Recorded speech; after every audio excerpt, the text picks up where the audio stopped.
Un monstruo llamado neoliberalismo.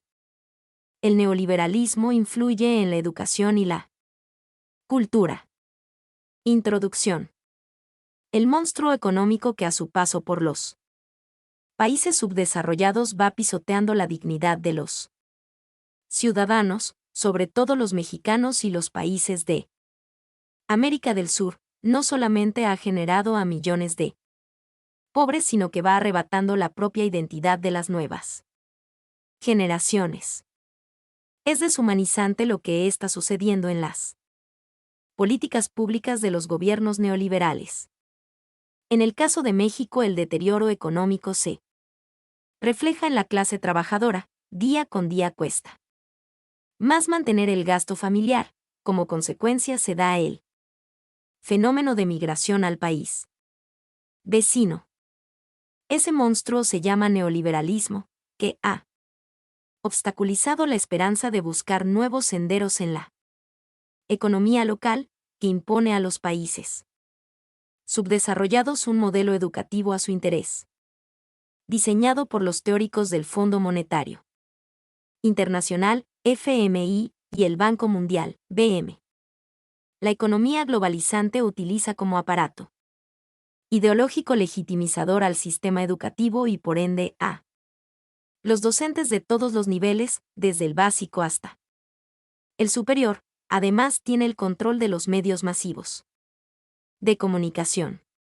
El sistema imperante le interesa más promover el individualismo sobre la colectividad, el consumo de productos chatarra sobre la buena alimentación, técnicos al servicio de la productividad sobre la investigación científica. Uno de los grandes objetivos del neoliberalismo es la expansión de las grandes empresas transnacionales para generar más capital, sin importar el bienestar de las familias pobres y el daño ecológico de las grandes ciudades y el medio rural. Objetivos. Dar a conocer la influencia que ejerce del neoliberalismo en la educación. Explicar la influencia que tiene el neoliberalismo en la cultura. Argumentos. El neoliberalismo considera a la escuela un espacio para la capacitación de los futuros técnicos, al servicio de las grandes industrias.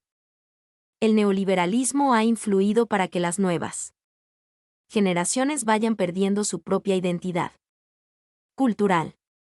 1. El neoliberalismo en ámbito educativo. Queda claro el papel del neoliberalismo en el terreno educativo que se ha dado en América Latina. Políticas económicas que han generado millones de pobres, gente analfabeta, niños desnutridos, campesinos, que han abandonado sus tierras porque no dan para más. Mientras que un puñado de ricos se encuentran muy contentos porque les ha ido muy bien, mientras para algunos la atención está centrada en las bolas de valores y las cotizaciones del dólar. Para millones de personas la preocupación cotidiana es que se comerá ese y el siguiente día. ¿De qué sirve inaugurar universidades tecnológicas, con Alep, y luego hablar de la excelencia académica, cuando la realidad es otra? La pobreza y el analfabetismo está latente en el país, sobre todo en Guerrero, Oaxaca y Chiapas. Sin embargo, el TLC considera a México dentro del primer mundo, con una economía emergente, capaz de dar respuesta a los problemas educativos de cada país latinoamericano, respuestas que solo benefician el capital extranjero, coordinados por el FMI y el BM. Los teóricos del neoliberalismo consideran importante invertir en educación, pero que esté al servicio de la productividad y no al servicio de las necesidades de los ciudadanos. Limitar los objetivos de educación a mejorar la productividad, es decir, las potencialidades del proceso educativo para la formación de los hombres y colocar a estos en la condición de máquinas para sacar adelante es modelo económico neoliberales. Aplica una filosofía positiva, es decir, nos hacen creer que para triunfar en la vida basta una decisión personal, como diciendo el querer es poder. Quien quiere puede, si puedo y lo voy a hacer. Esta política educativa no toma en cuenta las condiciones económicas, sociales y culturales de los alumnos, no les interesa la cuestión material. Promueve una psicología de superación personal al servicio de la productividad, en otras palabras.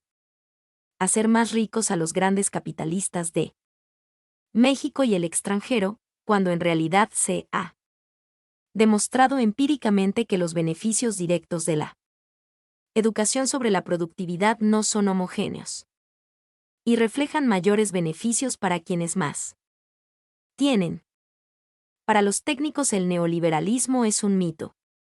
Decir que el atraso educativo se debe a la situación socioeconómica, cultural o política en que viven las familias, ellos consideran que son los maestros quienes no han sido formados para atender grupos heterogéneos.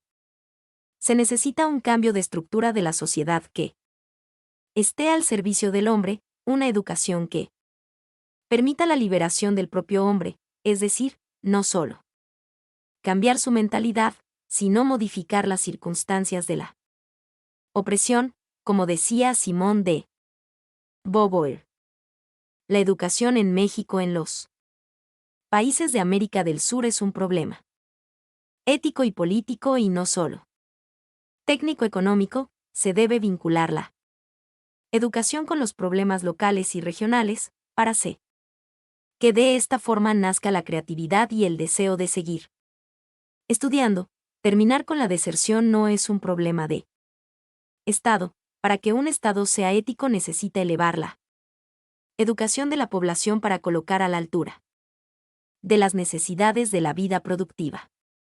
Este modelo económico deja de lado el enfoque humanista de la educación, más que forma de profesionista capaces de resolver problemas que afectan a la colectividad. Le interesa que los hombres y mujeres egresados de instituciones superiores actúen de manera individual, es una educación dictada por políticas del Fondo Monetario Internacional, que exige calidad de la globalización, se olvida de las necesidades de los grupos marginados, obreros, campesinos, indios, emigrantes, etc.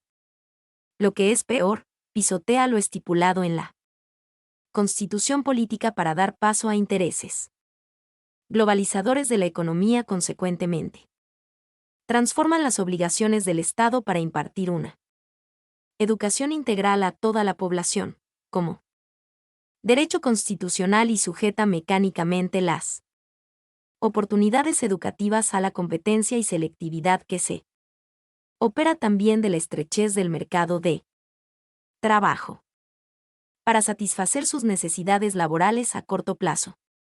Le han dado prioridad a la educación tecnológica.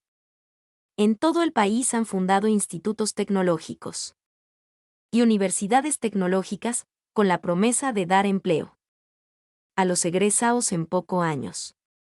La misma política neoliberal ha intensificado su agresión a las universidades, como es el caso de la Universidad Autónoma de Guerrero, UAG. Ya nos es fácil ingresar a las preparatorias, mucho menos a las unidades de educación superior, porque está de por medio el examen Ceneval.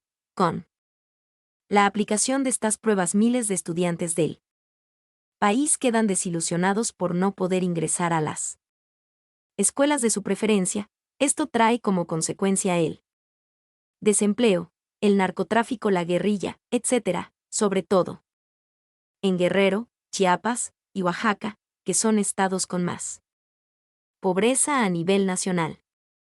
Es preocupante saber que somos el grupo E9, quiere decir que nuestro país es uno de los más pobres del planeta, junto con Pakistán, China, la India, Brasil, Bangladesh, Indonesia y Egipto. En estos países reina el analfabetismo, se concentra más de la mitad de la población mundial y las 2/3 partes de los analfabetas del planeta son en mayor o menor grado, de los países más pobres y, secularmente, con mayor atraso y marginación. ¿Qué ha hecho México para atender esta grave situación? Ha respondido de acuerdo al neoliberalismo. No se incrementa el financiamiento para la educación. Lo sustituyen programas como oportunidades. Se crea programas de escuela de calidad, dejando fuera a miles de primarias. En vez de aumentar los salarios a los maestros, se crea el programa de carrera magisterial para primaria y secundaria. Incentivo de 5 pesos, 800 semestrales para los que trabajen en el programa rural de rezago educativo. No se apoya a la investigación en las universidades públicas.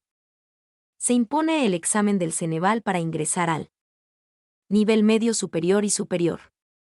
Un gobierno que maneja el doble discurso, que no toma en cuenta la realidad en que viven millones de mexicanos, al contrario. Rafael Rancel Sosman, exmiembro del gabinete de Fox, señalaba que hay analfabetas porque no se alimentan bien. Además, 18 millones no son educables, no se alimentaron bien entre 1 y 5 años de edad y no desarrollaron su cerebro. A ellos les faltó el programa de papilla que sirve para darle proteínas al niño, y el otro grupo es el de los indígenas dispersos. 2. El neoliberalismo y su influencia en el ámbito cultural. Hoy día existe la invasión de la cultura de consumo extranjerizante, la música, la moda, la marca de productos, las ideologías, etc. Para empezar, se debe tomar en cuenta la diferencia entre Estado y nación. Nacionalismo cultural y cultura auténtica son términos que se deben diferenciar para poder entender qué está pasando con el comportamiento personal y la asimilación de conductas, actitudes, valores, etc., que no pertenecen o no son congruentes con él. Auténtico origen de los pueblos indios. Se entiende que en México hay muchas naciones, es decir, grupos étnicos que tienen una concepción de mundo muy particular que de la noche a la mañana no se le puede imponer una cultura ajena, como lo planteó José Vasconcelos, con la cultura cósmica, que en otras palabras significaría el exterminio de todas esas nacionalidades que conforman una cultura universal. Al someter al dominio de la cultura más general, las culturas particulares sufrieron una suerte variable entre dos extremos, o su destrucción o su asimilación a la nueva cultura. Se entiende que dentro de un Estado convergen naciones diferentes que luchan por mantener una cultura auténtica frente a la invasión de una cultura que transmite comportamientos ajenos a los miembros de una nación, pero lo más preocupante es que la televisión llega hasta los rincones más apartados del país para llevar una cultura del consumismo. Los medios informativos se encargan de difundir una cultura uniformizada, comercializada, desprovista de valores superiores, que las ciudades exportan al resto del país. Luis Villoro. El autor plantea que ante esta invasión de cultura ajena lo que queda es hacer uso de la reflexión. En el caso de los refrescos de marcas extranjeras, quien lo consume pensando que con ello se eleva su estatus social, simplemente está enajenado. Ante esta situación lo que se plantea es el análisis de la situación, para llegar a la conclusión de que tal producto es equivalente al consumir frutas de la misma comunidad. En ese sentido, autenticidad es una forma de referirse a autonomía de razón. Se dice entonces que existe cultura propia, cultura ajena y cultura apropiada. Se llama cultura propia aquella que tiene sus propios valores, costumbres, tradiciones, leyes, moral, etc., propio de un determinado grupo social, que a lo largo de la historia de la colonización permanece con sus propias formas de concebir el universo, pero que a la vez los mantiene unidos, Una nación. La cultura ajena o inauténtica es la que se practica por el simple hecho de imitar, sin llegar a criticar sus fines y consecuencia que genera en una comunidad. Se dedica a repetir creencias, actitudes y modos de expresión que se originaron para dar respuesta a deseos, satisfacer intereses y cumplir finalidades de otros grupos sociales. La cultura apropiada es aquella que, sin ser nuestra, nos sirve para el desarrollo de la economía de nuestro país, porque es el resultado de análisis y una reflexión que beneficia a toda la sociedad. Podemos poner como ejemplo los avances científicos, tecnológicos, educativos, etc. La lucha contra la enajenación cultural no consiste en la afirmación de nuestras peculiaridades, sino en el ejercicio de un pensamiento libre, riguroso en el examen crítico de todo diagnóstico, en la desmitificación de las ideologías al servicio de grupos particulares. Por otro lado, cuando se habla de nacionalismo cultural, el autor se refiere al respeto que debe haber hacia las diferentes naciones que hay dentro de un mismo Estado. No confundir nacionalismo cultural con la cultura única o cultura auspiciada por el Estado. Si se habla de cultura única, se estaría olvidando a los grupos minoritarios que existen en el país, por lo que no se contribuye a una paz social. Más bien se alienta a un racismo brutal contra las culturas autóctonas. Cuando se habla de un nacionalismo promovido por el Estado, se entiende que son ideologías neoliberales que pretenden unificar a todas las naciones, no precisamente en el ámbito cultural, sino que ante una situación de crisis social, económica o política. Como ejemplo de ello es el actual presidente de México, Felipe Calderón, que está llamando a la unidad nacional, cuando en realidad pretende ocultar el fracaso ante las medidas de seguridad que, según él, ha impulsado en el país. Conclusión. La política económica, educativa y cultural del actual gobierno panista se sustenta en la ideología neoliberal. Este modelo económico ha traído como consecuencia los cambios en los planes y programas de estudio de los niveles básico, media superior y superior, adaptándose a las necesidades de las grandes industrias que dominan el mercado nacional e internacional. Las políticas educativas se dictan desde el FMI, el BM, una educación que tiene como objetivo principal capacitar a las nuevas generaciones de acuerdo a los intereses de la productividad, por lo que la escuela juega un papel importante en la formación de las futuras generaciones, educar para la vida o capacitar para el trabajo empresarial. El docente tiene un gran reto, formar a las nuevas generaciones con un sentido de responsabilidad y humanismo, es decir, no solamente para el trabajo técnico, sino para darle sentido a la existencia de los futuros ciudadanos, que estos se sientan comprometidos con su entorno ecológico y un alto sentido por la vida de sus semejantes, de tal manera que su saber ser, saber aprender, saber hacer y saber convivir permitan generar una sociedad más justa y democrática, en la cual la educación sea la proyección de las necesidades concretas de los ciudadanos. Que el interés por estudiar no tenga una influencia externa, sino más bien que nazcan de la voluntad de los propios interesados. Mi nombre es Demim. Soy tu asistente personal. Mi sitio en internet es demim.es.tl.